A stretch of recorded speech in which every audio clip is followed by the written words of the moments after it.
So before I start, I just want to say I apologize for the notes, but I could talk for an hour if you let me. So I've carefully cut it down and cut it down. So this is to ensure that you get to dinner. And I'm not used to using the long distance stuff, so bear with me. So when they don't want you anymore. I like to ski. Having lived and taught in both Vermont and Switzerland, this is not surprising. And I'm a good skier, but not a fearless one. So when I stand at the top of a black diamond run, my stomach churns a little bit. And that's how I feel tonight. I'm an open and honest person, and I rarely hesitate to share thoughts. It would work if we... and I really hesitate to share thoughts and feelings that might be of interest. But talking so personally about what seems like a personal failure in front of an audience of my mostly unknown peers feels like I am staring down an icy slope. So easing off the edge, I will introduce myself. I'll share a little bit of data about leaderships. Then I'll tell you something about my story with an invitation to reflect on its lessons and its relevance to leadership. I've been an educator for 40 years, teacher and administrator, both in Vermont and American international schools overseas. I started as a music teacher and band director, and during my career, I've taught first graders, I've taught seniors, I've taught English, I've taught philosophy. I even taught biology for one semester when the teacher didn't come back after Christmas vacation. And he absconded with the teacher's edition of the textbook, which I needed. I've been a college counselor, an academic dean, a principal, and I started 2 different alternative education programs in Vermont. One of the reasons that I aspired to the principalship was my conviction that I could do better than the administrators I was working with. I knew that there were more inspiring, effective, efficient, and humane ways to approach education than what I was experiencing. Well, the reality of the job is humbling. It's a lot harder and more complex than a young teacher thinks. And so I've continued to work at personal and professional improvement throughout my career. As you all know, consistent positive leadership is important for the success of any organization. This is true in the profit and nonprofit worlds. Leadership turnover, or churn, can have a devastating impact on the health of an organization. Schools are particularly sensitive to the influence of their leaders. Research indicates that principals contribute to 25% of the total school influences on the child's academic performance. 25%. And it takes an average of 5 years to put a vision in place, improve the teaching, and fully implement policies and practices. 5 years to just get it working.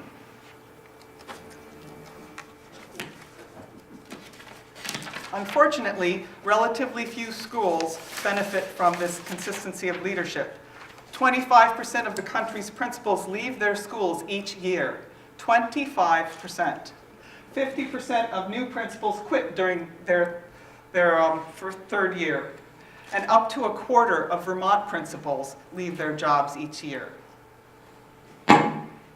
Keeping good principals in our schools is important for our children. How is it then that so many of our school leaders leave schools after so few years? How is it that some of our schools in Vermont have 2 or 3 or even more leaders in this crucial 5-year period? Why do they leave? These 4 points won't surprise anyone who's worked in a school, and when you mix it with normal career moves, retirement, family issues, the problem is evident. However, within these statistics, there's also a hidden factor, one that rarely comes out in the open. School administrators are sometimes forced out for the wrong reasons, sometimes because they are strong leaders or they are actively working for improvement. Sometimes they're hounded out by those with political agendas or personal vendettas. Sometimes they speak too loudly for those with no voice, or listen too carefully. It disturbs the status quo. It upsets the balance of power. Change is uncomfortable, inconvenient. Why do we allow this to happen when it hurts children? Why don't we hear about it? Because it affects our communities. Why do principals bend to these forces and move on, often to the detriment of the school community?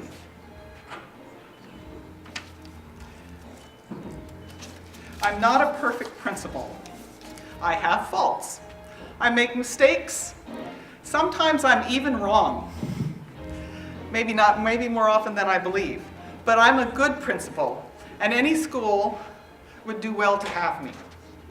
5 years ago, I was hired by a small K-12 school in a small town, and I considered it my dream job. The community wanted improvement. The situation seemed ripe for change.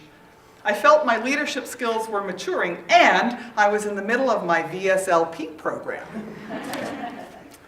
I spent the summer talking one-on-one with the teachers.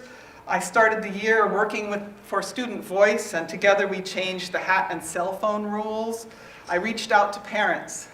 On the first day of school, we ended the day with a full school K-12 Zumba event. I was told I was a breath of fresh air. I energized the building. I brought new hope to teachers and parents. All seemed to be going well, but apparently I was stepping on toes. The old inner circle of the previous principal felt ignored. When some board children were not invited to a leadership workshop, there was grumbling and an inappropriate email between the board chair and a disgruntled teacher, which made its way into the public. The demands of the new superintendent sometimes conflicted with programs already gaining momentum in the school. Some teachers were not used to being held accountable or getting feedback, although others were delighted. Nonetheless, it seemed like a reasonable first year, plenty of bumps in the road, but a good prognosis. Then, rumors started to develop. On the day that I was traveling to Barrie for the girls' basketball finals, I heard that there was a special board meeting called. I was not informed directly, and it was not being held in the school as it normally was. Some teachers were worried that the board was reviewing my evaluation. And within a few hours, these teachers had gathered together a pile of recommendations. One of the teachers tried to give them to the board, but she was rebuffed at the door, and the meeting went into executive session. The truth was, the board was trying to break my 2-year contract after 1 year.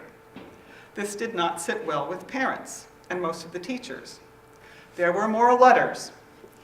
There were board meetings with 40 or 50 parents coming out and one by one standing there talking about what a good job I was doing. There were cars driving around Rutland with signs pasted on them that said, "We love our principal."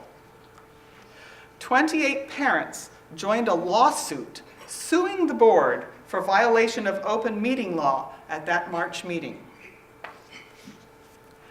During this time, I was trying to keep a "this is just a bumps in the road" mentality and work towards a positive solution.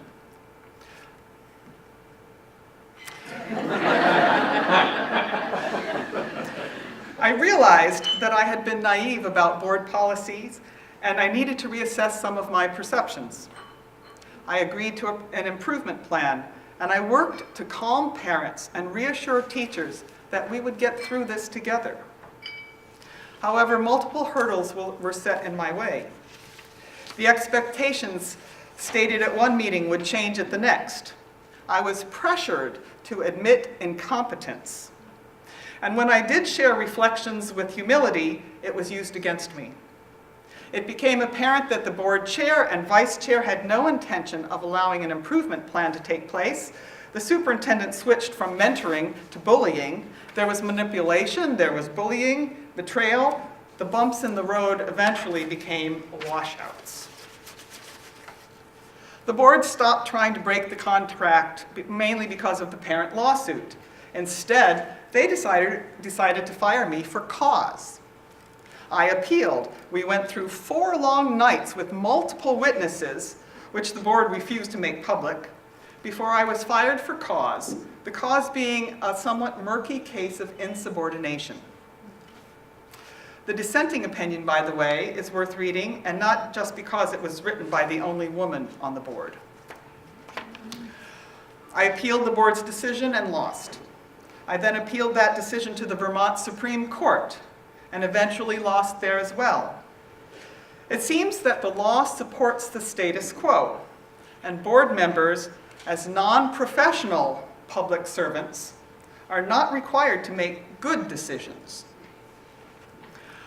Another outcome, however, was good for the town: the eventual removal of the board chair and vice chair from the school board. That next March, the chair did not run again, and the vice chair ran for 2 seats and lost them both in 3-way races. The new board members were parents who had strongly supported my vision. As for me, I had a difficult year with the legal battle and unemployment. I worked a number of part-time jobs and eventually was hired to develop the alternative education program that I now run and which is in its 4th year. So how did I feel about all this? I realized at the end of this process that I was grieving for the loss of my connection with the community, for the death of my vision for the school, for the finality of this separation. There was pain and anger and depression. For a while, I daydreamed about returning and under what conditions that might happen.